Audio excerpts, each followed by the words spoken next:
a whip. A lot of people call things whips that really are not whips.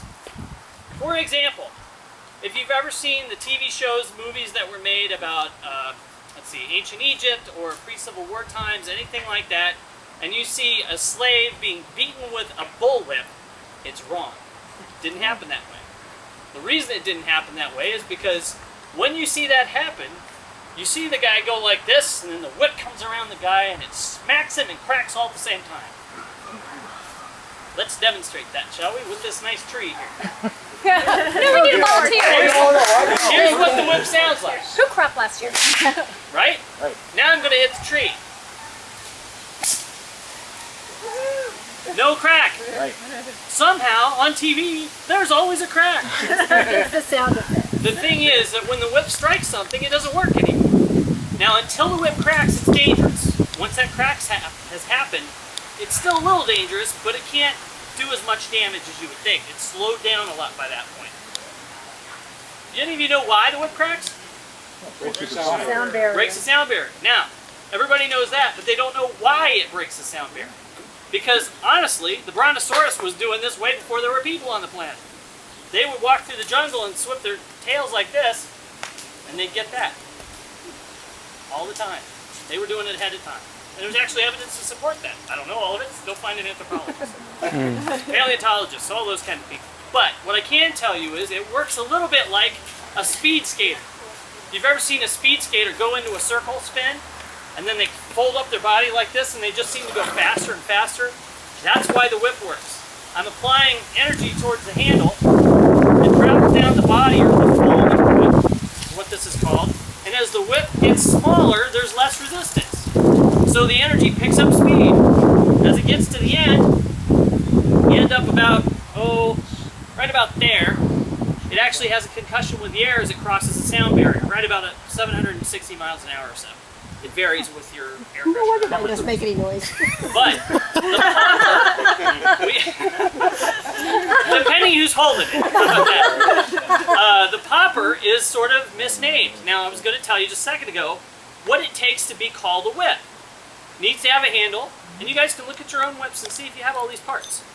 Does it have a handle? Does it have a thong, which is the body of the whip? Doesn't matter how it's attached to the handle. Then it has a fall. You may not see it on yours, but you all have one of some type. And then a popper. The popper does not make the noise. In Australia, it's called a cracker, but you get the idea. We use cracker, we get in trouble. So, my ancestors get very grumpy. So anyway, some of my immediate family does too. But we're going to call it popper. So the popper, can I run that joke any longer? No, that's enough. The popper is sort of misnamed because it actually doesn't do the work. What instead it does is direct the sound. It acts like a little mini Doppler effect. As the energy comes across the popper, the sound waves are going in a straight line. When they hit all these little fuzz things here, they spread out really quick. That's why you can hear it. That's kind of why it doesn't work, right?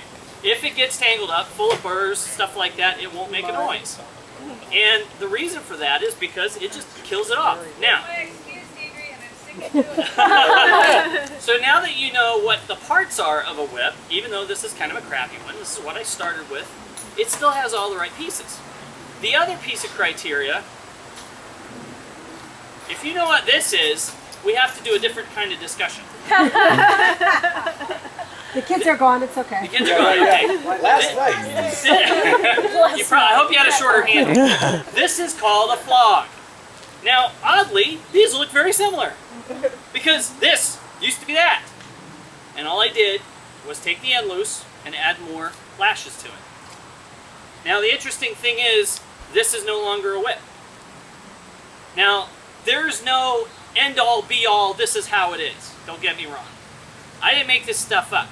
The SAWA names parts of the whip based on their function. It also names a whip versus a flog based on its function. This type of device was designed for one purpose. Do you know what it was? Whipping somebody. Whipping somebody. This is meant to inflict pain. It's all it can do. No matter how hard I throw this, I cannot meet the last piece of criteria. Breaking the sound barrier. If it can do this, if it can do that, you're in good shape. If it does this, you probably got a flog in your hand, and someone's going to come get you. Maybe good, maybe bad. Now, there are, as you're all kidding about, there's lots in the adult world that play with these things, and then come to me wanting to do the same thing with this. No. Sweet. You stick around. The interesting thing about that is when I'll go to do the discussion for them and I explain to them what we do, I'm doing the same talk that I do for you guys right here. The outfits are a little different, but there are just as many reps. You should see us on Sundays. Wow. Okay. That's why I have a white whip. I do it myself, you know. What they want to do is not only dangerous, it's insane.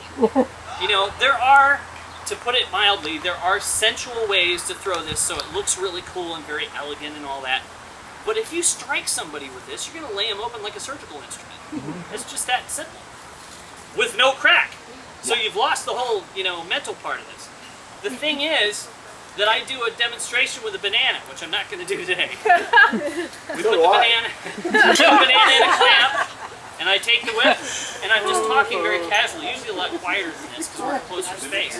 I'm just talking away, and I take the whip, and I just draw back, and I go like that.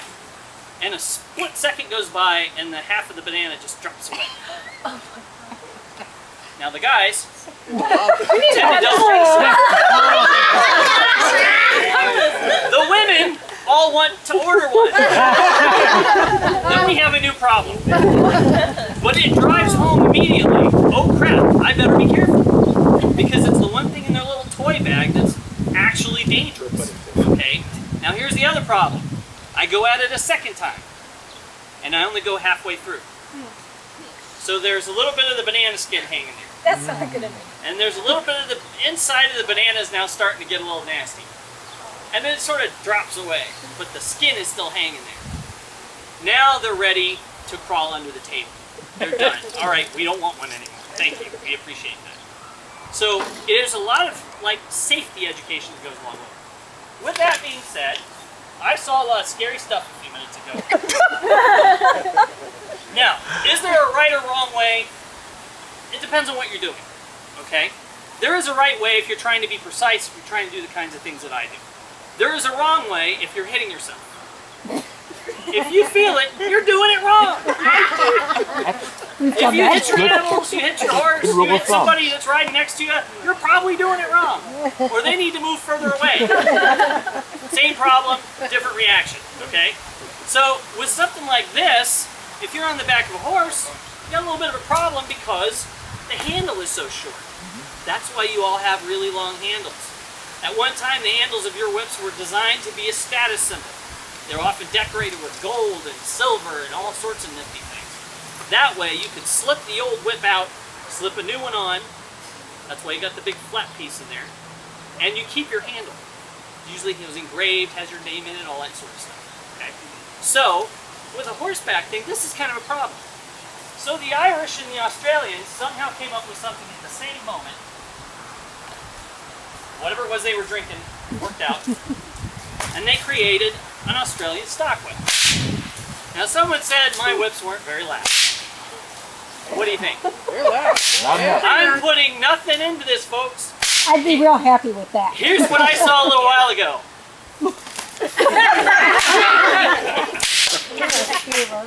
Is that pretty accurate? Now, you need to be better at riding your horse and staying on it and following and doing all that stuff. But if you're going to carry one of these things around, one thing you need to be really, really cautious about. Watch where the whip goes when I throw the whip normally. Right? Away from me. Watch how I do it the way I saw everyone doing it a little while ago. Nobody didn't do this.